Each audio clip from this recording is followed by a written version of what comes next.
Hello and good day to you, me Andy here, talking really. And you probably heard this already, this story. It's been out and about. This is old Charlie boy, old sausage fingers, and the idea that he's having treatment for his cancer. We don't know for sure because obviously we can only hear what they tell us, and they're telling us that he's got some cancer. He actually went in for a prostate test, and it wasn't prostate cancer. It was something else, but they never specified what that is. And then, of course, we hear the new vaccine for cancer. So you can put one and one together and make yourself a nice round figure 3. You can be a conspiracy theorist if you wish, or you can just believe this as it is, or you can just ignore it. Entirely up to you. Now, what we're going to talk about is the video that I'm about to show you. The King is a great fan, is always promoter of alternative medicine. He would not be one for chemotherapy. He's always argued against it. He's a great believer in natural herbs and potions and things like that. So my guess is that at the moment he's taking advice from a man called Michael Dixon, who he's championed for many years, who headed his own, the King's Natural Alternative Medicine Institute, discredited by many people, but the King is a great believer in it. And I was always, last night, I was very surprised that people kept on saying, well, he's going to have chemotherapy or radiation or the rest of it. You know, he doesn't believe in it. He does not believe in it. It's a risk. I find it's a risk. And I think going to Sandringham is where he wants to take these alternative medicines in a quiet way. So, as you hear, you know, he is against the traditional chemotherapy, which, if you're in the know, basically destroys your immune system. And I have to be very careful what I say because it is a medical thing, and YouTube does not like medical discussions because it's not true according to them. However, do your own research and find out what chemotherapy does to the body, because you'll find that it's more likely that people die from the treatment than actually the cancer. So cancer is a big word. It's been bandied around, made for people to fear, fear-mongering again. As with anything to do with life, it's all about fear-mongering and keeping you in that mode, that low energy vibrational mode. And if you're worried about, you find out that you've got this disease, which can be terminal, blah blah blah, and you start worrying about it, then your energy, your vibrational energy goes down. It affects your immune system, and of course it's a spiraling downwards thing to oblivion. Now, so there was a law in 1948, I think it was the Prevention of Discussing Alternative Treatments for Cancer. It was brought in, and it's currently still active as far as I know, unless somebody can tell me otherwise. I do believe it's 1948. I'm not 100% accurate on that, but I know I've seen it before, and I have mentioned it before. And if you pop over to my health channel, you'll see that I've discussed it, I believe, on my health channel. Links are down below, by the way, in case you're interested. So I find it quite amusing that discussing anything alternative to do with treating cancer is okay if the royal family do it, because they're allowed to, and obviously he's not going to be doing chemo. He's going to be doing alternatives, which are frowned upon. If you and me, if we discussed it and we took it and we publicly promoted anything to do with that, and believe me, there are a hell of a lot of alternative treatments you can try, and some are good, some are bad. It depends on how dedicated you are, and obviously old Charlie boy is going to be really dedicated because he has this guy called Michael Dixon who he's supporting. And if you've noticed in the video, it says that he has been attacked for his alternative views.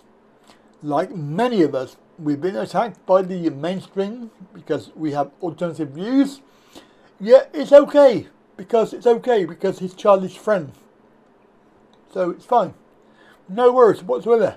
So we haven't got to worry about misinformation, we haven't got to worry about false information, we haven't got to worry about the law, 1948 law, we haven't got to worry about that because it's Charlie. So I thought while we were talking about him, this is Michael Dixon, who's the royal doctor, the royal medical household.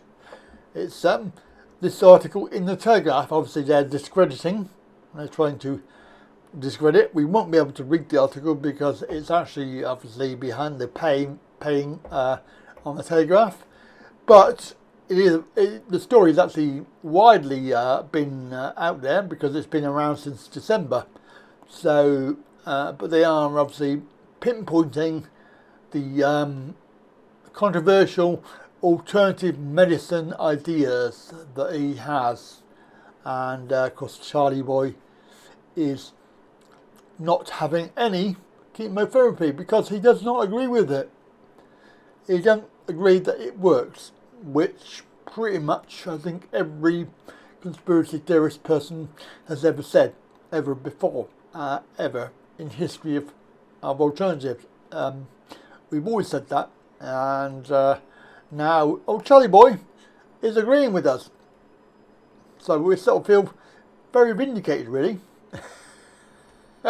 Anyway, that is something you can look up and go and find out what the guy's on all about. But, I'd love to know what he's going to be prescribing, because it would be quite good to know that. Charlie Farley is okay. He's going to be having this alternative, and I suspect that either way, whichever way it goes, the cancer thing will be the final excuse that he has to be able to abdicate. I think that because application was discussed a little while ago before any of this came up, and I just think this is a very good excuse to abdicate, and people will accept it better than if you just said, that's it, I'm finished. Oh, and before I go, here's another story just in The Guardian.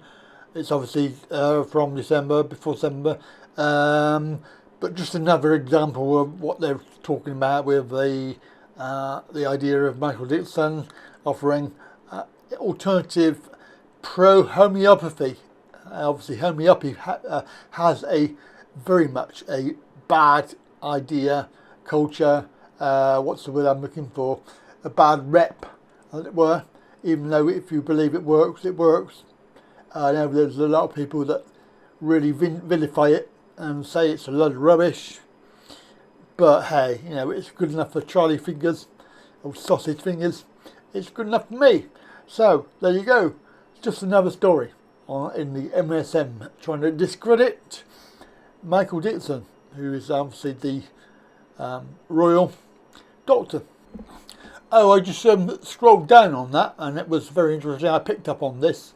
He has been known to prescribe horny goatweed, which is something for impotence, or impotence, as they say, depending on how you say it.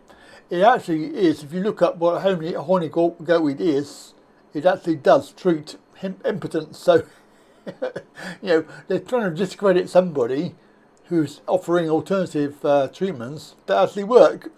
And that people will go, whoa, wait, hang on, wait a minute, what? We just paid for your coronation.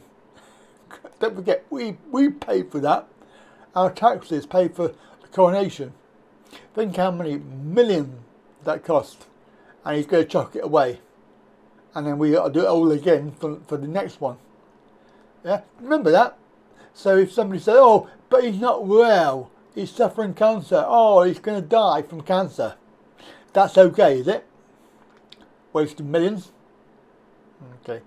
Well, that's just my opinion, and of course you can disagree.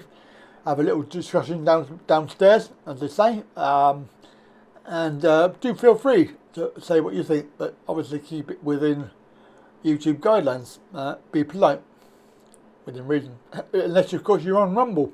If you're on Rumble, Odyssey, or OurTube, feel free to say what you like. At YouTube, be very careful. Yeah, so alternatives, perfectly okay, except when it's you and me. Have a good day. I'll catch you later. Bye for now.